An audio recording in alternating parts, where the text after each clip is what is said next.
Ah, the old Celtic world. A place where the land, the trees and the people weren't separate things at all, but part of one breathing, whispering whole. You see, before we had your iPhones, Google Maps and sat-navs that still send you into the nearest ditch, our ancestors had another way of telling the time, mapping the seasons, even speaking their thoughts. They had the trees. And our ancestors truly connected their understanding of the world to these majestic trees. For example, they built their calendar around trees, the Celtic tree calendar. Now there's a thing of beauty, 13 lunar months, each tied to a sacred tree. Birch for beginnings, oak for strength, yew for endings. It wasn't just poetry, it was timekeeping, farming, magic and memory, all bound together in the bark and the leaves. And these weren't random choices. Oh no, nor was it just a calendar. The trees carried the very letters of the ancient Celtic alphabet, Ogham, the first written signs scratched into stone or wood in the British Isles. Now, the great anthropologist Sir James Frazer, in his epic The Golden Bough, he took note of this tree reverence right enough. And Robert Graves built on Fraser's work by revealing to the world the ancient tree alphabet that perfectly fit into the ancient tree calendar in a way that could not be random. Graves was onto something big, the Beth-Luis-Nion alphabet.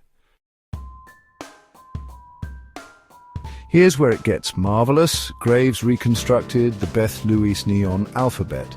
13 letters, each named after a sacred tree. Each letter was a moon month, a mystery. Birch, rowan, ash, right through to elder, the tree of ends and transformation. He claimed bards used this as a ritually poetic ledger, a mnemonic mythic calendar. He even aligned it with Fraser's comparative ritual studies and the fragmentary bardic material.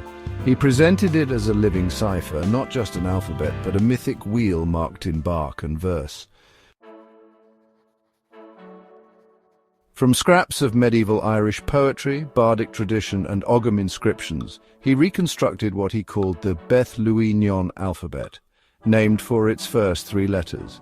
Each letter corresponded to a specific tree: Beth, birch for new beginnings and purification; Luis, rowan for protection and vision; Nion, ash for connection between worlds; fern, alder for strength in battle and resurrection; Sail, willow for intuition and moon magic; Huath, hawthorn for boundaries and protection; Dur, oak for endurance and truth; Tinner, holly for justice and protection in war; Col, hazel for wisdom and inspiration; Muin, vine for prophecy and joy; Gort, ivy for determination and growth; Ngetal, reed for communication and healing; and finally Ruis, elder for endings and transformation. Graves extended it to 18 letters, aligning the cycle with a 13-month lunar calendar, plus 5 extra nameless days that belonged to the goddess herself, the hinge between years. For Graves, this wasn't just an alphabet, it was a code, a key to understanding ancient poetry, ritual and myth. He believed the bards used it as a sort of poetic DNA, each letter or tree carrying mythic and seasonal associations that could unlock hidden layers of meaning in old verse. He argued that verses about oak and hazel, holly and yew actually concealed an ancient lunar language. Trees weren't just trees, they were lunar months, mythic cues and sacrificial symbols, all part of a poetic, living calendar woven into bardic code. But Graves wasn't just theorizing. There is real Ogham carved in Welsh stone, usually alongside Latin inscriptions. Take the Nervan stone, or Navern, in Pembrokeshire, inscribed in both Ogham and Latin script. Maglacunus, son of Clutorius. Then there's the Vortiporius stone, commemorating a 6th century king, and even rare Ogham inscriptions marking women like Avitoriges, daughter of Cunigni. We find Ogham along church walls in Anglesey and Powys too. subtle reminders that Graves had a bedrock of tangible artifacts beneath his imagination. Now, meet Robert Graves, poet, soldier, scholar, myth hunter. This was no ivory-topped academic. He was a war-scarred poet, a myth hunter, and a man who lived listening for whispers of the muse in his house overlooking the Mediterranean Sea amongst the olive groves of Dea, Mallorca. A poet and World War I veteran with medals and bullet holes in his verses, he was a close mate of T.E. Lawrence, yes, that Lawrence of Arabia, whose biography Graves wrote with admiration and insight. After the war, Graves set up camp in Dea, Mallorca, and he drew a colony of writers, artists, poets and mystics, what he called a colony of the inspired. I've been there myself. The place still hums with creative electricity. In the late 1940s, in his little stone house in Dea, Mallorca, he sat, typewriter clacking, mind wandering, and came to believe he'd rediscovered something half the world had forgotten. That the old Celtic Ogham letters weren't just an alphabet.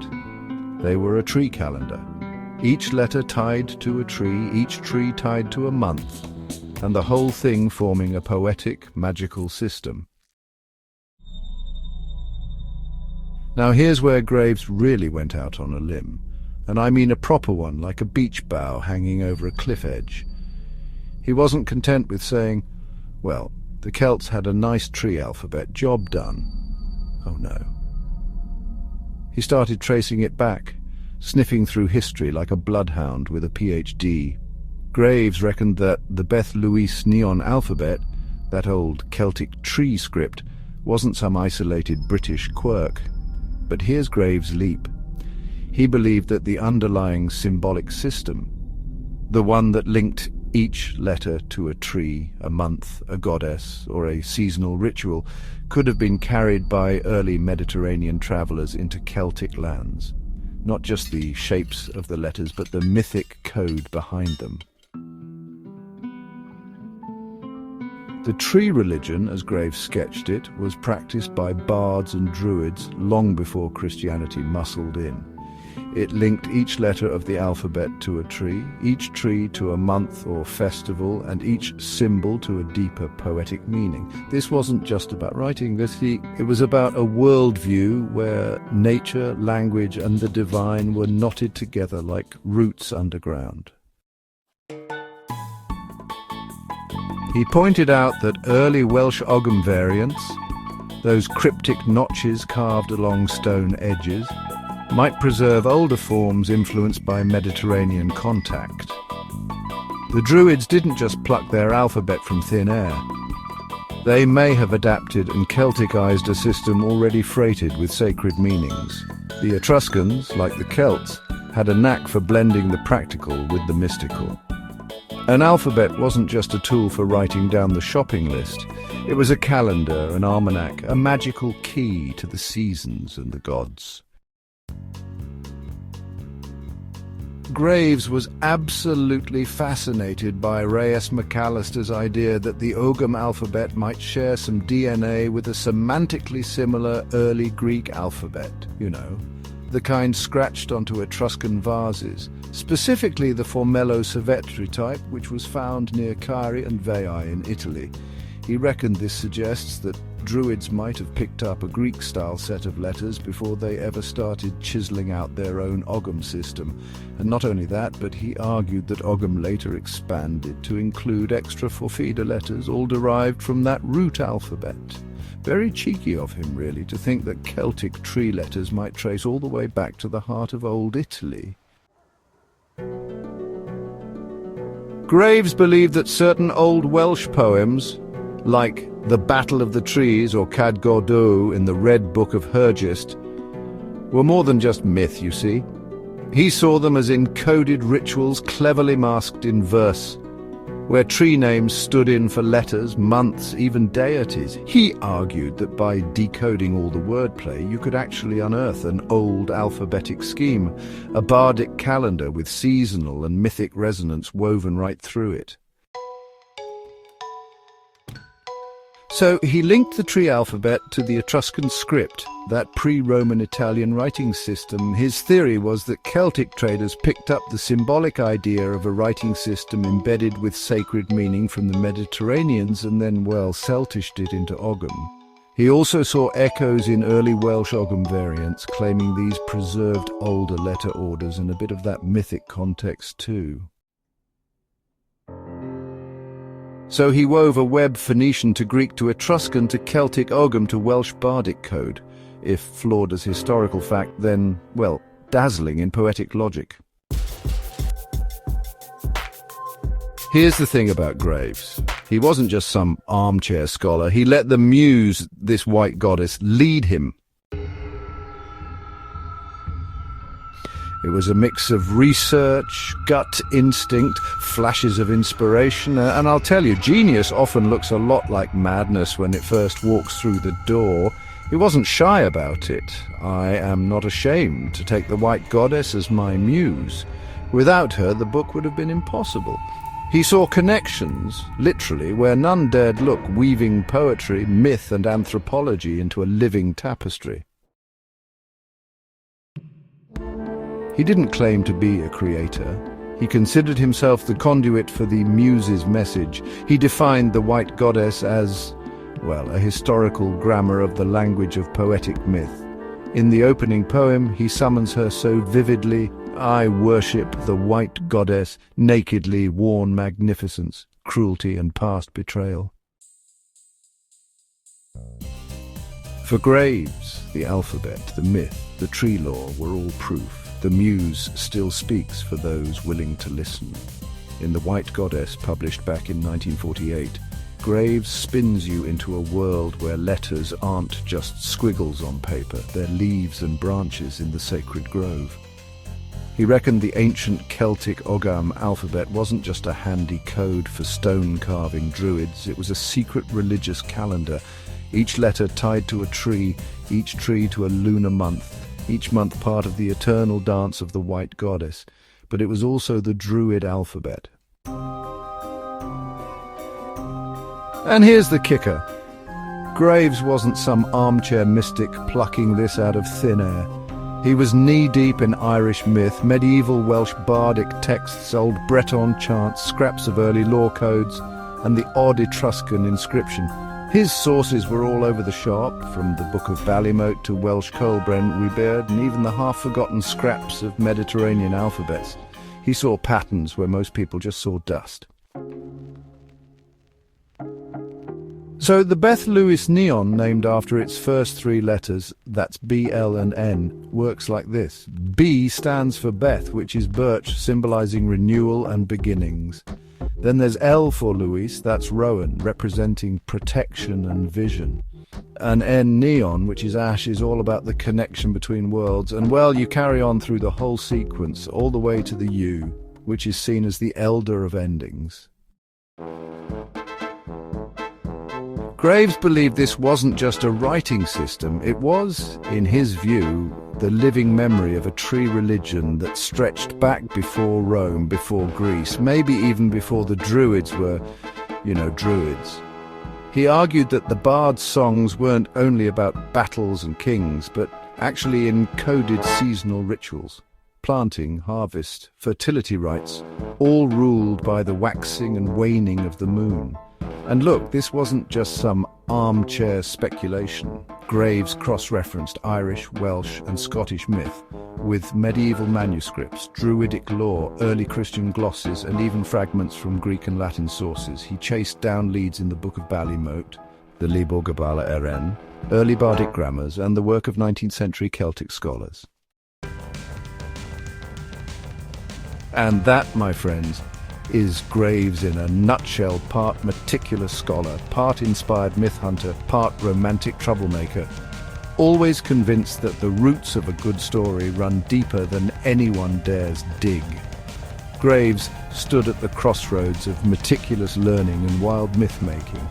He studied early Irish manuscripts like the Auricept Nereneses, chased down Fraser, labyrinthine bardic poetry and those old stone alphabets.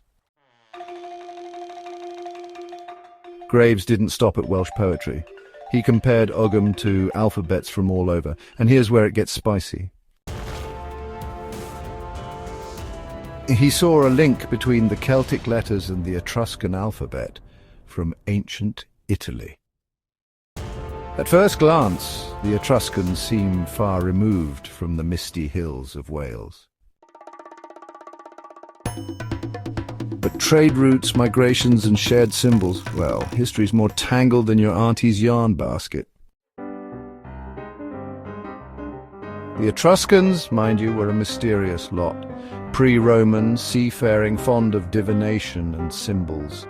Their alphabet itself was derived from the Greek, which in turn came from Phoenician traders who'd been flogging their letters around the Mediterranean like they were the latest iPhone. Graves also saw parallels in symbol order. The Etruscans' letter sequence, though different from the Greek, had quirks that resonated with the Beth-Luis-Nion's ordering of trees and months. It wasn't a straight match, but to Graves the echoes were too loud to ignore. And if you've ever read The White Goddess, you'll know that once Graves caught a faint mythic echo, he'd chase it halfway round the ancient world before letting go. So, in his telling, the tree alphabet wasn't an isolated Celtic invention. It was part of a grand old web spun by sailors, poets and priestesses, stretching from the oak groves of Britain to the Etruscan temples of central Italy, and maybe even further, back into the Levant and beyond. The Etruscans themselves borrowed and reshaped the Greek alphabet, well, Graves believed that somewhere along the line those shapes and meanings found their way into the British Isles, adapted, carved into wood, sung into verse. So why does it matter? Because if Graves was right, then this tree calendar, this Ogham, wasn't just a local quirk. It was part of a wider, older human language of symbols, one that connected Britain to the great networks of the ancient world. And it means that every time you see an Ogham stone in a Welsh field, or a birch branch swaying on Beltane, you might just be looking at the ghost of a message carved thousands of years ago. A message that says, we are the land, we are the seasons, we are the song.